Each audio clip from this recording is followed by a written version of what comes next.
Welcome, dear Super Bowl Tuesday.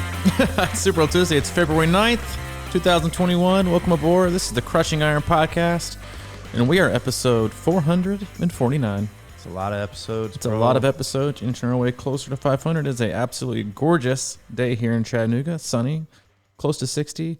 Not typical February weather, but we will absolutely take it after last week. I know. We're putting off our run just to do the podcast. Yeah, well, I mean, you are. I'm probably taking a day off today. But it is a beautiful day. We appreciate you tuning in and your patience. We usually come to you on Mondays and Thursdays. We always come to you twice a week. We usually push back the podcast to Tuesday after we have a camp over the weekend, which we had this past weekend. We had one of our run camps out in Nunley, Tennessee at the 5-Star Retreat. Had an absolutely wonderful time, and again, we had wonderful weather there. We're met by snow again, which is becoming a February run camp tradition. It's like the last day, a day late. But we had it, and we're back. So we appreciate you again. Your patience. If it's your first time tuning in, we appreciate your time. We know you have a lot of options in the podcast universe, and there are a lot of triathlon-related podcasts out there, and that's what we are. We are a triathlon-related podcast. We cover all things triathlon and a whole lot of life. We'll sometimes go in depth on swim, bike, and run training. We'll go do race recaps, race previews. Every 438 podcasts we'll have on a guest. But for the most part, Mike and I, as best friends, coaches, and athletes, just sit back, relax, and have an open, honest discussion about what we're both going through, what we've seen from our athletes. Sometimes we even pop into our Facebook group, which we did the previous week, and kind of get the pulse of the community in there. If you want to be a part of that, you can hop in there, Crushing Iron Group, search, answer one simple question. We'll let you right in. But that's what we do. We have an open, honest discussion. Hopefully you can take something from it, apply it to your own life, and make it your own. You know, we're not a podcast where we at least try not to act like professionals, because we're not. We're definitely not experts. I would just say we're seasoned and experienced, and we've gone through and we live it. And we do. We live it, and we're still trying to figure it out. It's the thing. Like, we definitely don't have all the answers, and hopefully it doesn't come across that way, but we are just still, trying to figure it out. And I know that most athletes that listen to this are still trying to figure it out as well. I think endurance sports, one of the great things about it is, and while it can be frustrating at times because it is so complex and there's so many moving parts and it's a never-ending journey, I think one of the greatest things about it is that you can never be done. You're never really truly satisfied. You have accomplishments, you meet goals, you meet expectations, you cover distances, you break PRs, and you do those things. But your first thought is, what's next?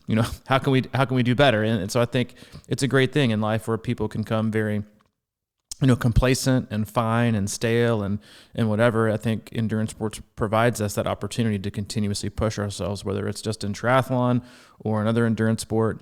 So we'll talk through those things with you, and hopefully you can apply that to your life. We have no sponsors. We have no ads. We have one agenda. That's to keep you happy, healthy. And that's what we got for today. Yeah. You mentioned we don't have guests. I think our last guest was Mike Riley, if you want to go back and look at that. Yeah, so it's like sort of that was almost a year ago. Yeah, last summer, something like that. And, first of all, I think you might have hit on a decent topic there. Yeah. But first I would like to say, I promised that I wouldn't come on here to a lot of my athletes and people in the club, that I wouldn't come on and, make them feel jealous about missing run camp. But I gotta pull back on that. I mean, you missed a good time. You did miss a good time. It was wonderful. There's no sugarcoating it. Our camps are an absolute blast.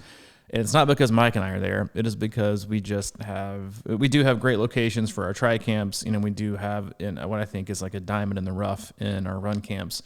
But it's the people, it's the people that make these camps and make the experiences. It's the laughter, it's the smiles, it's the hard work. And it's just kind of kicking back, relax. It's letting your guard down. I think, especially for the last year, we've all had our guard up in some kind of way and kind of been either uptight or anxious or, and that was like some kind of a conversation I had a few times. A couple of athletes are like, I'm so stressed, I'm so anxious. I feel like I can't come to camp because I'll have so much when I come back. I'm like, then you should come to camp. Because you need this time. We all need time to energize and just kind of just be ourselves, and relax and be in a great environment and surrounded by awesome people. And it's kind of like, it's an unworldly experience because it seems so opposite from what the real world is like these days, when people can be like, it's encouraging, it's positive, it's comforting, it's peaceful, and it's a place where you can just kind of let it rip and work as hard as you want to and be surrounded by awesome people. Yeah. I mean, imagine immersing yourself in, like-minded people the triathlon community, endurance community, whatever you want to call it, and just kind of hanging out with people and getting to know them and doing the work. And you mentioned working hard, and I think that's, you asked me what I got out of camp. You worked hard. Well, I did, but I'm always amazed at, sort of like, we go to camp and there's like, it's pretty loose, but you put down, here's our run schedule. Here's what we're doing today. And, people of different skill levels and shape levels, like me, I'm a little out of whatever. But people, I'm always amazed at how people really work hard to get through whatever workout is scheduled. There's no kind of like, oh, screw that, I'm not doing that. Or, well, everybody's there to kind of do it. And I think that, to me, that's what pops every time, is that people in this community really like to push it and try to be better and don't complain. And those are things that like kind of we take for granted, I think, and we don't see. I mean, there's so many. It's so easy to complain today in any day, it seems like, but everybody shows up and then they do the work, and then we, build deeper friendships. I mean, it takes time, but you expose yourself to these camps so many times, and we have a lot of free time, I would say. And a lot of that time is spent, getting to know each other, talking triathlon, talking life, whatever it is. And it's just really cool. And, but you said in the open there, something like to the effect of, we're never done. Yeah. And I think that there's that sense is like kind of, proliferates the whole camp. I feel like everybody's just working hard to try and be better because we know we're not done. It's not like this camp is going to make us somebody special. Mm-hmm. It's just that it's a stepping stone along the way. Everybody always comes to run camp, and most people do more than they think they're capable of. And I think we had like, I don't know. I mean, for me, it was like 30 miles, but I think some people had like 40 to 50 miles. Yeah, we had a couple people in the 40 to 50 mile range starting. We did camp Wednesday evening as an optional. That was the first kicker for me that kind of not threw things off, but like kind of set the tone for camp. Is I left to go out and mark a course for the next morning on Wednesday, and everybody gets in on Wednesday, and it's kind of an optional shakeout run because people fly in, people drive in, and people are tired. You don't want to start a structured workout. It's kind of like and if you haven't been to run camp before, it's kind of getting a chance to get a lay of the land, kind of check out the lodge that we're all staying in. And I set out with Jeremy and Dave, and we were going to go mark the course just for a nice, easy run. I had ran that morning in Nashville, so I was not in any mood to run any more than I had to. Set the tone. Outside of marking the course, so I ran out there and I had some company and marked the course. And I got back, and Jeremy and Dave, of course, like, yeah, we're gonna keep running. We're gonna do some more. I'm like, of course you are. And I walked in the lodge expecting to see, everybody was, sitting at tables and laughing, having a good time. And I saw Melanie Rowe pull up from California, who I'm gonna talk about here in a minute. And I opened up the lodge. The lights were off, and it was pitch black, and it was quiet. And I was like, what's going on? Am I part of a prank? This is weird. Yeah. And I turned around and I looked through, because all the leaves have fallen. So I looked through all the trees down by close to the pond, and I saw people running, and I thought, everyone is running. And I don't know whose idea it was, but there was like this positive peer pressure thing that which is obviously a good thing in my opinion. And everyone got out and ran and moved, which has never happened at run camp. Everyone's like, yeah, I'm just gonna relax and do things. Let's go ahead and break out the Buckeyes and some pizza, and because part of run camp is this: you run a lot of miles, and you a lot of times gain a lot of pounds. That's kind of what you run camp. You eat a lot of great food, you run a lot of miles. But yeah, I think a lot of people start off that day, and you do Wednesday, Thursday, Friday. We do what we consider like a run camp race that we just started on Saturday morning, which I think people have really enjoyed and loved. It's a chance to push themselves and then just chill, and then wake up Sunday morning and do it again. So there people got anywhere between 25 to 50 miles, depending on their speed. Everyone does things together. The elevation there is crazy hard. It's not for the faint of heart, but that's why I think it's so, that's why I love terrain like that, because it's such a level playing field. Yeah. Because you can work hard and not feel, you don't have to be fast, right? Like you can just work hard no matter what speed. Even if you're walking on many of those hills, walking it is an accomplishment. Yeah. I know that's not like probably the greatest ad or marketing skill for future run camps, but there are some hills where you're like, dude, walking this is the best bet. And you're still getting a good workout in. And so, yeah, people push themselves. People feel like they're never done. And I just think it's a great example. And I know we talk about this pretty much every camp we do, but it's just a really fascinating, I think, study and observation in the kind of the human psyche and belief of what we believe about ourselves and about who we are and about what we can do when we're alone versus what happens when we just don't think anymore and we just do it, and that's what people do at camp. They get talking to a buddy, they're running with a new friend and they're doing a workout and they're not looking at their Garmin's. And, another thing is like, no one's checking their speed for pace because it's irrelevant because it's trails, and if you run trails a lot, depending on what kind of trails you are, what kind of coverage there is, the speed's never going to be really on point. The elevation is difficult. It's just about the work you get done. And then you end up at the end of the week and you're like, I did that much work. Like, so I think it really is. That's one of the more fascinating things to me about every single run camp and we had 2 people, I'm sure we'll talk about this in a little bit, but we had 2 people run the farthest they've ever ran in their entire life, right? And on what I would consider an incredibly challenging course that I had set up for our loops on Saturday.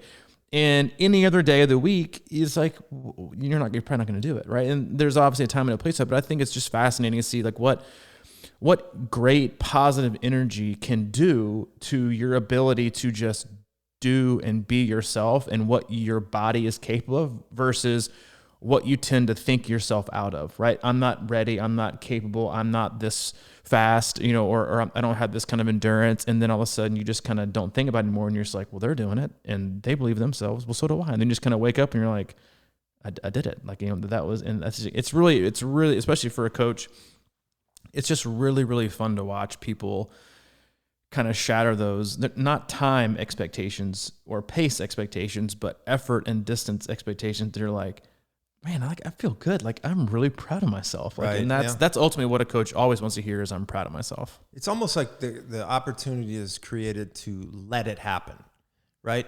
More than forcing it to happen. I've been doing my morning writing again and just freestyle, freehand. And I was starting to look at it like, okay, what do I want to do the next year? And then I started like jamming all this stuff in there, right? And I'm like, wait, why do I have to put a year on this? You know what I mean? Like whether it's triathlon goals or any kind of goals. Then I said, well, how about 5 years? And then I was like, you know what? I'm just going to put like 10 years. And then it just started taking pressure off because I think if we always try to like make everything perfect along the way and force things to happen by certain times always, it just creates more pressure. But you get out there and like you said, 2 people ran further than they ever have.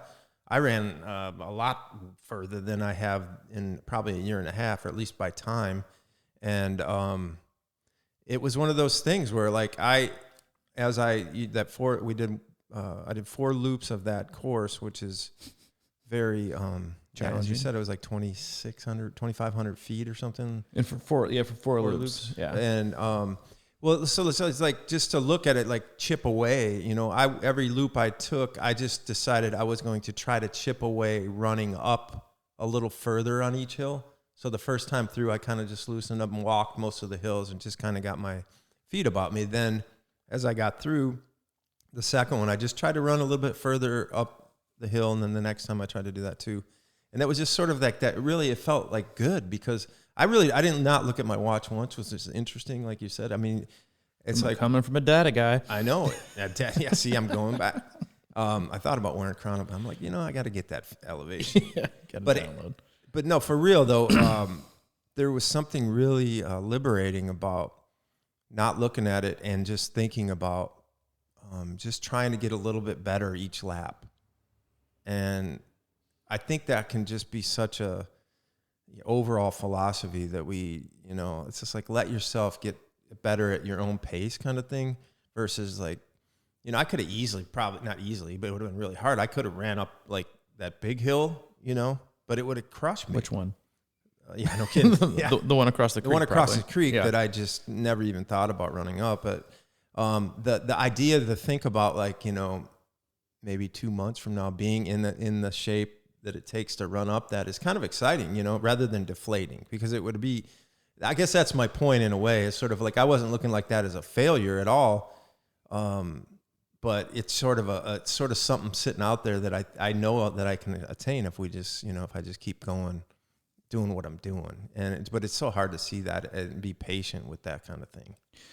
Well, and I think that's why, and like we're always we always say that, do hills when you can, have your hills for breakfast. And because in my opinion, that's, I think the terrain itself does so much good for runners and triathletes in terms of working on strength and not pounding yourself on the pavement by doing speed work after speed work after speed work. There's obviously a time and a place for speed work, but hills, especially for athletes that have a wide range and ability and speed and endurance, you can always work it. You can walk it slowly on a steep grade and still get a great workout in. Like that's one of the very first things, like when I moved to the house that I'm in, then the very first time I walked up the hill to get to my house, my and this is still to this day, my heart rate is the highest.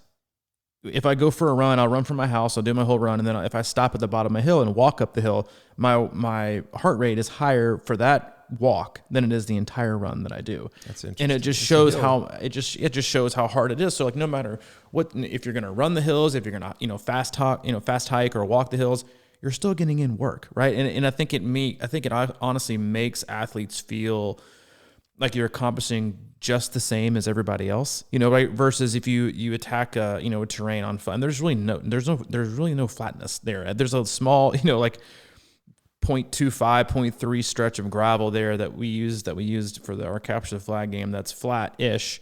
But other than that, it's all hills, right? And some people say, oh, well, why don't you, be able to do more speed work? And it's like, well, because, when you work with athletes that have such a wide range of ability, it's like hills let everybody kind of meet in the middle because you can work as hard as you want to on them. And no matter what, if you're just covering the ground, you're accomplishing and gaining fitness just because of the way that the terrain is made. And obviously the terrain is not easy, and there's gravel, it's single track, and a lot of it's also like ATV track. And so there's like rocks and it's not easy. You have to navigate it. So you really have to and frankly, if you decide to stare at your watch too much, you're probably going to bite the dust anyway, because some of it is so technical. You just kind of have to just be and feel things. And I think that's one of the most important aspects and why it's often a great idea for athletes to challenge themselves on different terrain, whether it's trail running or gravel riding or open water swimming or whatever it is. Like we get so accustomed to seeing a certain pace and a certain watt and a certain whatever on the exact same thing that we do all the time. But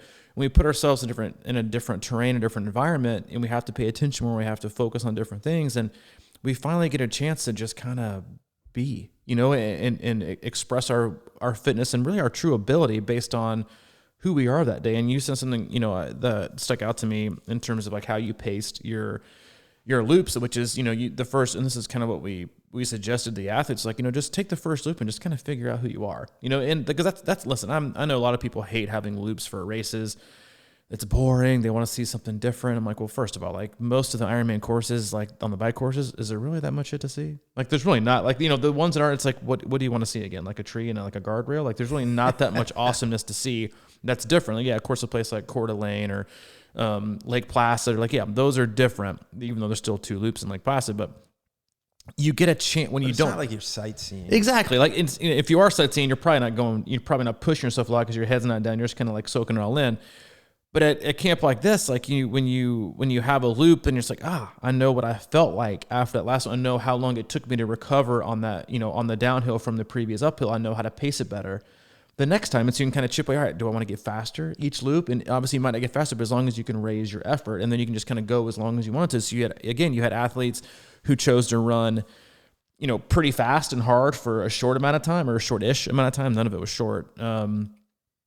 Or they could go a little bit easier but push themselves longer. We had athletes go 5 loops, which is a new run camp record. Like Jeremy Shear and Chet Dilday, they both did 5 loops. We had some athletes run hard for 4. We had athletes do 2 loops for the first time, and you had athletes run hills they had never run before. And we had 2 athletes, again, like I said, run the farthest they ever had. Like before, on the day before that, we did a small like kind of team building activity where everyone went around the room, and we usually do a hike, but had a great suggestion from another camper. It was like, hey, why don't we do kind of a team building, kind of more get to know you exercise. And everyone went around and said, what's the race you're most proud of and why, and then what do you want to do next? And Trisha Dilday was like, yeah, I'm proud of all these accomplishments, but you really, really want to just do like a half marathon. Of course, we were all like, do it tomorrow. It's like, yeah. She was like, no, I'm not going to do it. And I'm going to do my own thing. And she was very steadfast in her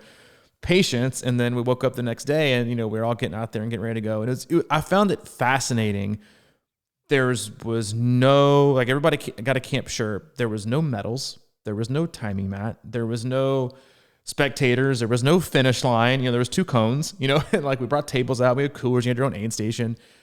There was nervous energy. Like it was quiet. It was people went to bed early the night before. That was part of my curfew. But other than outside of that, there was like people said, I'm just kind of nervous. And I just think it goes to show you like how the pressure we put on ourselves is really just kind of isolated to ourselves and not just the fact that it's a race, and then she went out there and then she came running through, I think finishing her third loop. And she came through down this huge downhill coming towards the starter in front of the lodge. And she kind of had her hands and she was like, I'm doing it, baby. I'm doing the 13-1. She hit the gravel and came back. And it was just, it's so, and Melanie the same thing. I mean, the farthest she's ever ran is like, it's just so, I think, empowering to watch people, not just athletes, right? Not just your friends, but just people accomplish things they've literally never accomplished before. And to be able to be a part of that and to witness that as other campers, as coaches, and be there for firsts, right? And I think just sometimes in the mindset that we get in that we're never done, that we can always get faster, and that we can always do better, we can always go farther, we can do this longer, and we can PR at this race or cover this distance. And I think sometimes we lose our firsts and how important and kind of meaningful those can be and energizing, right? That yes, there's like, you always want more, but how that can propel you to have the confidence to do things you've never done before. And that's what I think that happens to us all as endurance athletes. Like you do it and you're like, I want to do this, right? I want to do this. And like, I was already thinking about it later on the day. I was like, I ran the 4 loops a minute and a half faster than I did in November. And my first thought, like literally that night, was like, I wonder if I can do 6 loops in 3 hours next year. It's like, I appreciate it and I was happy with what I was able to do. But my first thought was like, all right, now how can we do better? And it's not like I'm not proud and happy my accomplishment, but I think it's that satisfaction and like the quenching of our appetite that we have for just growth, right? And that we're not just like, that was great, let's just do it again the same way. It's like, we always want to be better. And I think there's a healthy balance we all need to have between appreciating where we are and how far we've come, while also being and feeling eager to not be finished, right? And I think that's the fine balance I think we all struggle with, even as coaches, is yes, be happy, be in the moment, be present, be really content with how you're feeling and what you're doing, but also be eager and motivated and committed to be like, okay, well, that was great, but then what I want, if I want this feeling again, I'm gonna have to do this, which is work harder and do whatever. So I think it's not a great balance, which it is, but I think it's just a very difficult balance for athletes to have and that are type A and that are always in the I want it now, and I want to be here when I'm actually there. I think that's part of our responsibility, to be able to find that inner motivation to race ourselves. So like, I think that's why a lot of us get in the sport. I think if we go back to the beginning, it's sort of like all about that, right? We want to, or if it's in running or whatever it is, we want to prove to ourselves that we can do it. We want to get in better shape. We want to feel better, whatever the case may be. And then the longer you sort of like stay in the sport, that becomes like, I want to beat that person, or I want to qualify for this, or I want to do that and everything like that. But I think that sort of what I was saying about, like just letting things happen earlier and being able to pinpoint minor growth opportunities for yourself. And I think that's the beauty of how that day is set up, where we go out and have a quote unquote race on Saturday, but it's sort of a race challenge for you. Like, how are you going to do 2 laps? Are you going to do 4 or 5 or whatever the case may be? There's no like, finisher shoot. I mean, although we do a little bit of that, but it's more of like, that can be after 2 loops or 3 or 4 or whatever. There's no standard. It's not like you have to cover this distance, right? So that makes you look at yourself and decide, okay, what do I want to get better at today? Or what do I want to prove to myself today? And that's what happens. And I think that's what we lose in the sport if we get too wrapped up in, iron track and like tracking and results and blah, blah, blah. And we start looking at numbers all the time and whatever. But it's like, what today is going to make you feel better about your progress or your opportunities moving forward. And I think that's what the biggest thing is you get, it's sort of like, I personally feel like, okay, wow, I just ran for 2 hours and 40 minutes or something like that on hilly terrain. And I never looked at my watch and I just did it. And I feel like I had more, but like I can totally see opportunity for improvement there. And it's exciting, and there's no like, I do have a race later in the year, but that isn't like figuring into what's going on right now. I'm like, okay, what does this mean for my potential? And you said something about, being in the moment or just not being distracted. I have to say, like, this happened to me like 3 times when I would be daydreaming or something. I would trip, know, and I just marvel at that because and then my last loop, I was coming around, how you come out of the woods and then it's sort of a gradual downhill to the finish back by the lodge. And I could kind of, as I was going up on my last loop, I could hear people, screaming for people. And there was some, energy at the quote unquote finish line. And then when I came out of the woods, and I think you were right behind me, but that was me.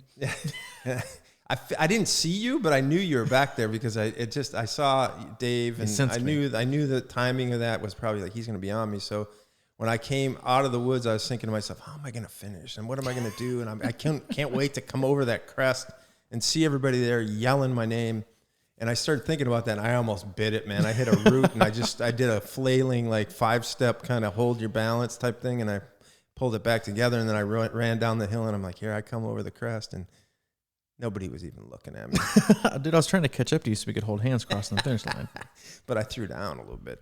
Yeah, I know. I noticed. I was like, oh, let me catch Mike. I was like, because I thought you were just doing 3 loops. And you're like, oh, I'm doing 4. Yeah. And I was like, we're going to hold, we're going to hold our hands. Everything in my bones was not letting you lap me. But no, that's why I love the scenario in the loops. I think it's something that I think we all kind of go through in terms of like our athlete trajectory and how we're progressing, or really just how we want to progress. And that's, again, like, as I kind of mentioned in the very like beginning and the opening of the podcast, is why endurance sports is so wonderful. And I think oftentimes so much credit goes to like the other ends of the spectrum of, they're just so fast, or they can go for so far and so long. And like, that's why endurance sports are so great, right? It's like you have these opportunities to be like, how do I want to challenge myself this year? Do I want to try and get faster, right? At short course or whatever, faster at the distance that you're more accustomed to doing? Or do I want to see if I can go longer? Because while the training is, somewhat similar to an extent, they're very different. And a lot of it comes down to like where you feel like you are honestly mentally and emotionally, right? It's like, and then also when you look back to like what fits in your life best, right? It's like what are some things that and I think sometimes we overlook that with other athletes, and oftentimes we may not do like ourselves justice in doing some introspection to figure out what we not suck at, but where we need the most growth, right? Like I think oftentimes we stay too much in our own corner. And I think one of the reasons why people tend to gravitate towards these different kinds of events, whether they're longer or shorter or faster or, ultra, whatever it is, like I think a lot of times it's so much about where we feel like we need to grow, right? It's like, are we in a position to where like, yeah, like getting faster sounds fun, but is it really going to push me and not necessarily make me uncomfortable, but is it going to like really kind of nudge me in a direction that I feel like I need some growth in? Like, do I need, to push myself and mentally go that threshold of like, man, this is hard from a speed anaerobic standpoint? Or do I need to push myself in a way that's like, I need to feel and work through like what it feels like to just go longer and just kind of be, make it tolerable and steady and just not give up and just understand and realize that just one foot in front of the other is a victory, and progress is progress. And that's all it's about is just making 100% forward progress. The thing is though, if you stay in this sport long enough, you can cross over and do different things and explore things and have variety, whether it's long swims or sprint tries or Ironman or 50 milers or, 200-mile gravel races. Like you can do all those and figure out something new, but they're all complementing each other. You're still figuring out things about yourself that you're more capable, that you have, your mental and emotional stamina is greater than you thought it was, or you're faster than you ever thought you believed, or you can handle, terrain you never thought. Like you're constantly, again, as much as we are always so focused on like being faster and being faster and being faster, we also learn so much about what we can tolerate. And I think that's also lends itself more to like the mental and emotional part, which is, I think, oftentimes athletes' biggest barrier to success in tapping what their true potential is they don't put themselves in situations where they have to grow mentally and emotionally, because that, in my opinion, it's the most uncomfortable thing to push yourself in a way to figure out like that. And it's something we're going to touch on tomorrow in our weekly Zoom call, is like finding ways that are healthy, that are safe, that are positive, to kind of learn how to push yourself. Like that's something that athletes voice a lot that I hear is like, I just don't know if I push myself enough, or how am I know I'm not going hard enough? And while some of that is just that type A personality of like, I'm not good enough, I'm not fast enough, or I'm never going to do a workout good enough. Like that's just their mentality. They always want to do better, faster, harder. And they always question themselves. It is true. And it is a skill that athletes have to work on and toy with and practice and experience in order to actually be able to find out what that feeling is. That's like, I can get to this point, and while I might not have another gear to go in terms of like going faster and then exploding, I can hold this feeling probably for as long as I need to until my body shuts down, because it's almost always your mind and what you feel is dangerous or scary.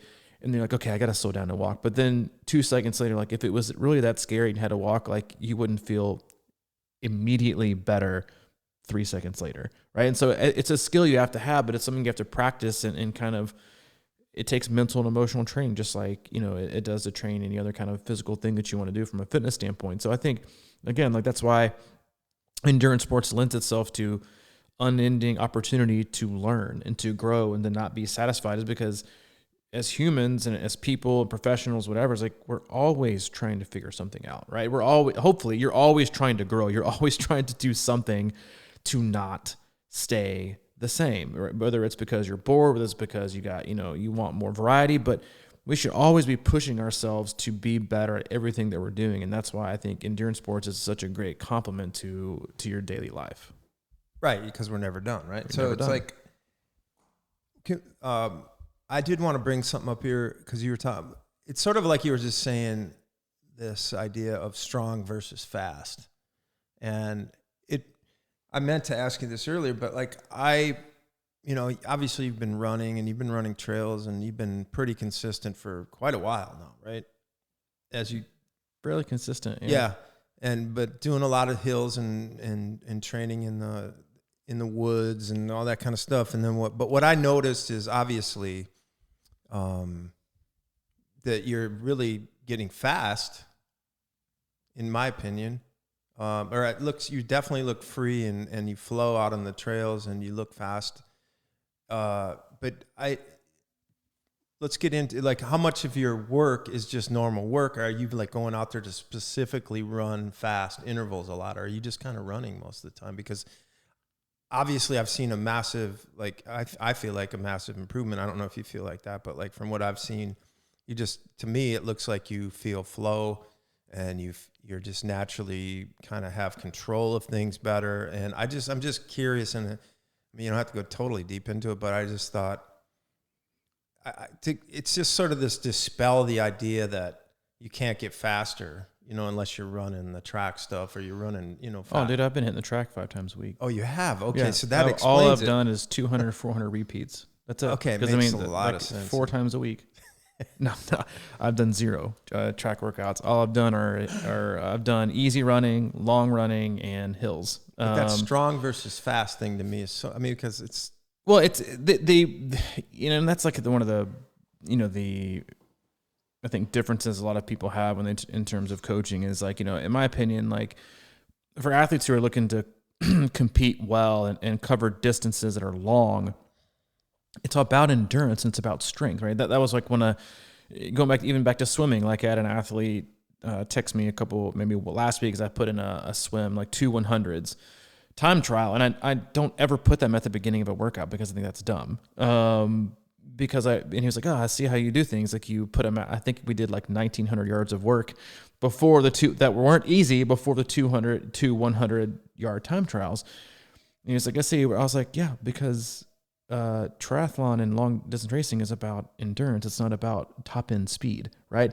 Like your top end speed it's like telling a cyclist that their 30-second power is going to correlate to X in a 6-hour bike ride. No, it's not. Like, and that's why I took it. It's like, I want to see how well I want to see not just how fast you are, but I want to see how little you've broken down over 2,000 meters and are still able to pull off a 100-yard PR. Like, to me, that's not speed, that's efficiency and that's strength, which is what you want in long distance racing. And the same thing goes for, longer running. Is like, you want to be fast, yes, but like, you want to maintain that speed and be able to handle it. And again, like, I'll be honest, like, I tend to think, and again, I think this is one of those, like, what comes first, like your ability or your thought of your ability kind of things. Like, I've always kind of thought, even, and I think it goes back to my swimming days, is like, I was like really, really good at like the sprints, like and I just didn't like them. Like, I'll be honest, I don't like going, like, I know some athletes, and because I've watched them, we had some at camp, like, that like, and have no issue going, like, popping it, like popping the cord. Like, they go balls out. Like, they absolutely burn it to like that 110%, way over. That ain't me. I've never been that way. However, I do find that in some, not my comfort zone, but I do feel like a strength of mine is I can get up to like a really uncomfortable feel that I'm like, I can hold this. Like, I bet you I can hold this longer than you can. Like, I can't go, I might not be able to ever run a 5-minute mile or a sub 5 or, even like a 5:30, but I was like, I bet I can hold on tight for a while. Like, and kind of, I can, it's a lot like I played tennis in high school and college. It was like, I was never the best athlete. I'm probably not going to, out hit you in terms of like winners after winners after winners, but I'm gonna get everything back. And I'm going to annoy you so much that you're going to be like, you're going to make a mistake. Right. And that's how I think training should be in a way. It's like, I'm going to be so consistent. And I'm going to do so much work, not so much work, but the right amount of work and I'm going to run my race and I'm going to do my thing that I'm just going to kind of hang around. Right. I think that's just it's something that's just not talked about enough in terms of like doing the work that allows you just to kind of hang around, because, I don't feel like I've ever won a ton of races. I've won races in the past, more so than I've thought that I let other people lose them. Right. It's like, you were at the race that I won, the very first race I ever won, back in, a long time ago, 7 years ago. And this guy was like maybe 200 yards ahead of me the entire bike ride. He was ahead of me. Great athlete. And I was like, what's the point? Right. Like, what's the point in like powering my through just to like catch him and get in front of him? I was like, because I feel like, I bet you I can hang around for a bit. Like, I'm not like throttling, I'm not overdoing it. I put the work in, but I bet you I can key him. And I ended up getting on the course, and then we go up the downs. And I remember I caught him like right before the turnaround. And I could see he was just hurting bad. And I ended up just like, I think put like a mid into him. And I crossed the finish line. I put my finger to my head, and it was like in that, like the thinking one. And I was like, I outsmarted him, right? It's like, I'm never going to be the best athlete, but I feel like if I work right and approach things correctly, then you can almost not always, but you can oftentimes out execute, right? So you see it all the time in pro races. Like, you see the best athletes on the planet get totally out executed by someone who's probably not as talented, right? It just is so much you have to put in. And yeah, I feel like I'm in pretty good run shape, and I was happy with how I ran. I was honestly a little bit surprised. Coming in November camp, I was probably some of the best shape I've ever been in my entire life. I took a bit of time off and came back, and sort of to best that time by like 90 seconds. I was happy with it. I was definitely going for it. Like, I definitely knew I didn't know what my time was, but I definitely knew what my average overall pace was. And I was like, I want to see if I can get this. So I definitely had that mentality of like pushing it, but I felt strong. Like, and if I as like myself as an athlete, I've always felt I want to feel. I'm not obsessed with being fast. I'm just not. I am obsessed with feeling strong and durable. And that's how I would almost always rather feel is strong and durable, because I know that honestly, if you're strong and durable, you can still probably go fast, right? Up to a point. And yeah, you need to sharpen things up if you're trying to really, really go fast and do things. But for the most part, if you just put in mileage and put in, like some easy runs and sprinkle in some hill, repeats, you're getting some intervals in there, you're getting the hard work, but you're not going fast, right? You're still doing hard work.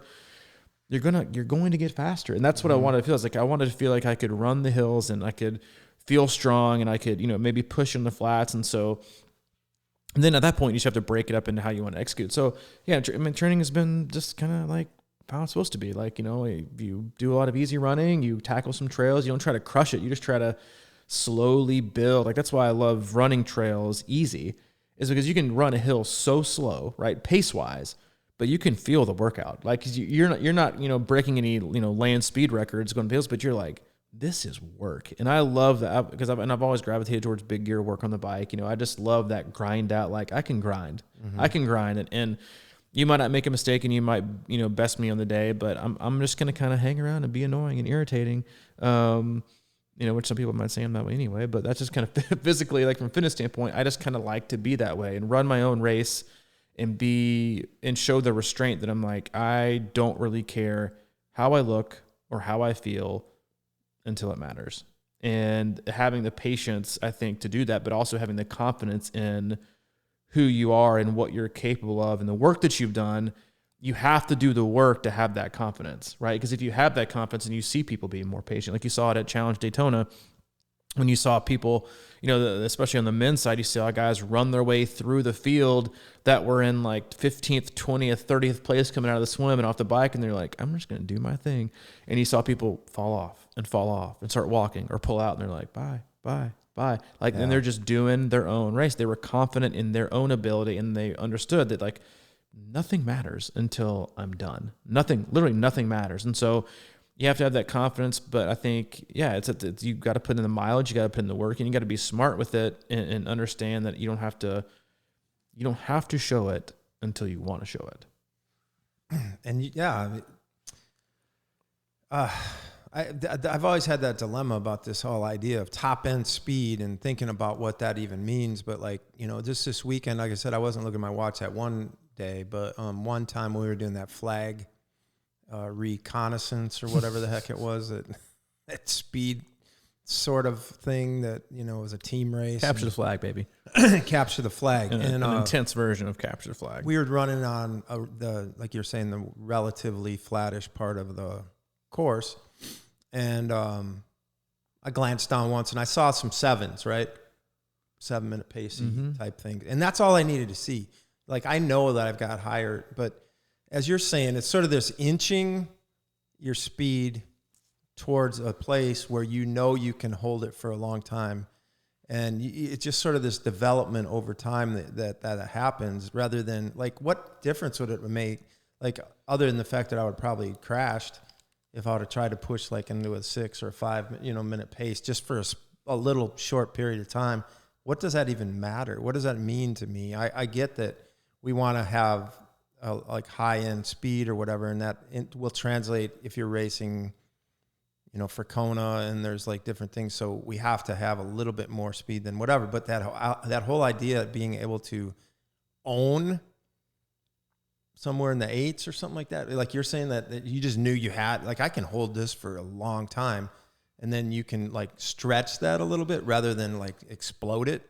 I mean, the ability to control that slight variance in that within 15 second per mile pace, that is just massive to me. And that's the stuff that, if you have that ability by feel to sort of like inch that up and know where you're at and know that you can like say, okay, I just created, 10 second faster per mile pace right there, but I feel good here. But if it goes to 20 or 30, then you're like, then you're blowing it out, man. And if you do that too early or too often, it's amazing. Like, I'm always amazed at how the idea of in-race recovery, the ability to understand how that your body can, like, if you backed up, to me, that a lot of that was that walking up hills, even though it was a higher heart rate, like you're saying a lot of times, probably the ability to just sort of let your legs recover from that same motion, that running. And that's why hills are great too, because you run with better form and you kind of have to be more efficient and you're thinking, whatever. But those things are interesting to me. Like, it's almost like hills can be a recovery place. And it's wild how you can do that and get to the top of the hill. When I was coming down, then it was all about relaxing, and then you just feel better. Mm-hmm.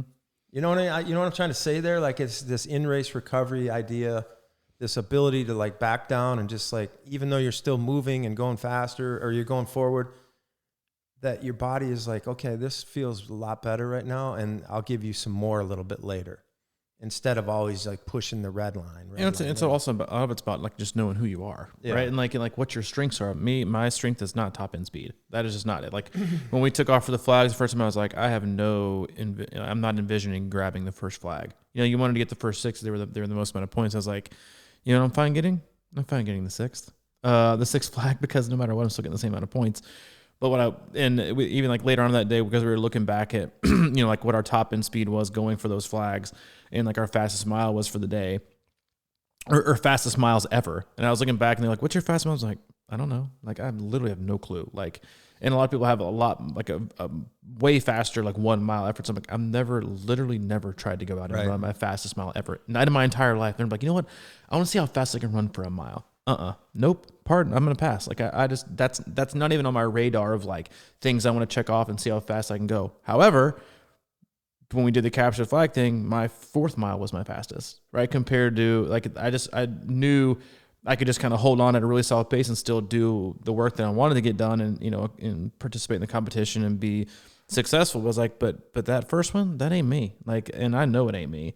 But what I know I can do is I can be here for the duration. Like I'm here for the whole thing, baby. Like I'm going to hang on tight. I'm going to do what I got to do. But when it comes to being there the quickest, nope, not me. But when it comes to being out there just as long and like being steady, like that's my game. And I think that's an important aspect that athletes and again, like you have to be in the sport for a while to really kind of figure out like, who you are. No, do I consider myself slow? No. Do I consider myself like this incredible athlete that's really fast? Absolutely not.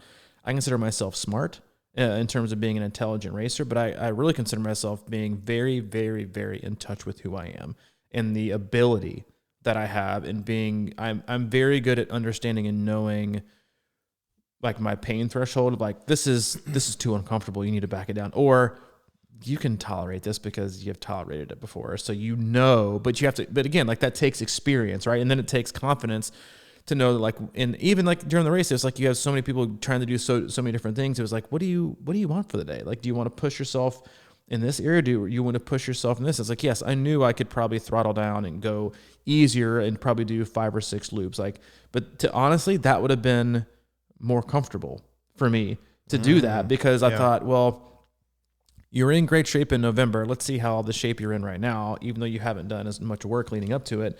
Or do you want to see if you can beat that time? That's not pressure, but just like, let's just kind of see where it is.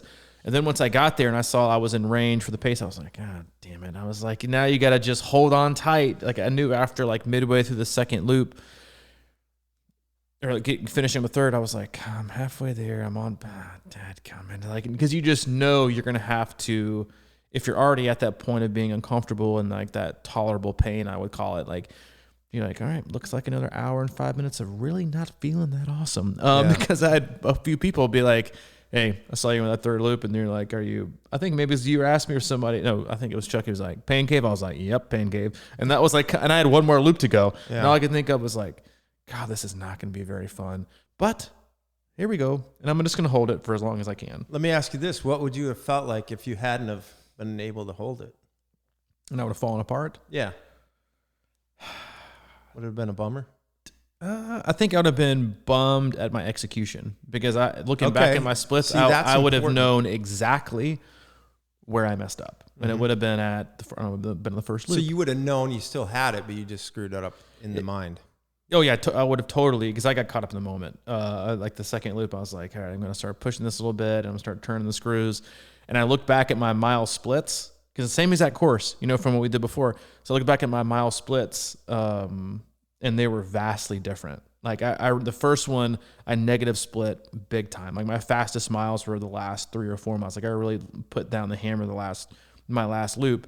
And on this one, I took out the first lap and second lap much faster than I did. And I wasn't nearly as fast on the fourth. I was still able to best that time, but I went about it totally different. And I felt faster on the fourth than I did. So it's like, which one's better? Like one got me, but it was like, if I executed it differently, would I have had, because I just didn't have, once we hit the gravel, I was usually able to like pick up and like run pretty quickly. But on the third and fourth loop, I was just kind of like holding steady. Like I wasn't trying to make it around. I was like, just hold your pace here, buddy. Just hold your pace. So while, I ran fast the second one, I don't feel like I executed it better. I feel like I kind of got to my uncomfortable point around the end of the end of like loop 2, like loop 3, and I was like, I just gotta kind of hold on for dear life at this point and just hope that it was hold on for dear life and hope that you have the legs to withstand the mistake that you made execution wise. And you usually don't have that. Like, you usually just make a mental mistake or a mental error in terms of pacing and execution, and you're like, yeah, time to pay for it. But I was lucky enough to not pay for it. But I feel like I executed the first one I was much more calm. I was much more patient. But I also think that experience led to me pushing this faster because I knew the course so well and I knew what it was going to feel like, what it was going to be. So it's just, again, it's all learn curve. And I guarantee the next time I do it, I'll have a totally different, experience and a totally different execution plan. Probably the terrain will be pretty much the same, even though we'll probably make a slight adjustment of the course. It's still like, you're still like, I wonder how I can figure out, like there's I'm satisfied, but like, again, I told you, my first thought was like, right, how can I do better at this? Like, how can I, not necessarily do better at that course, but how can I find a way to push myself and grow as an athlete and as a person on that particular terrain? The terrain isn't going to, decide what I am or who I am. I'm going to decide that based on how I approach it and what I want to accomplish that day. Yeah. Well, I mean, that's obviously a strategy too. I mean, I've done it both ways. It's more enjoyable when you can pace it right and finish really strong rather than hold on. But we've all been there, right? Like, a lot of times holding on, can produce the similar result.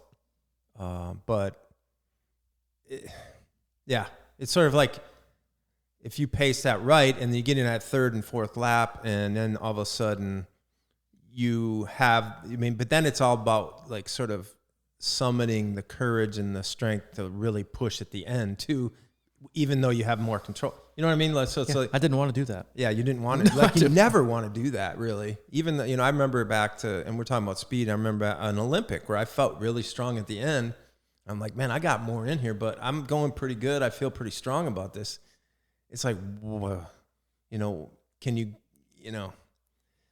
holding on sometimes is almost easier than pushing on, if you know what I mean. Yeah, it is. So it's, just from a mentality perspective, it's like, well, I gotta hold on here because, like, if I'll fall apart if I don't. But like, if you have more left, and to really dig deep for that and push that through the end can be hard too. So I think that's a learning process as well.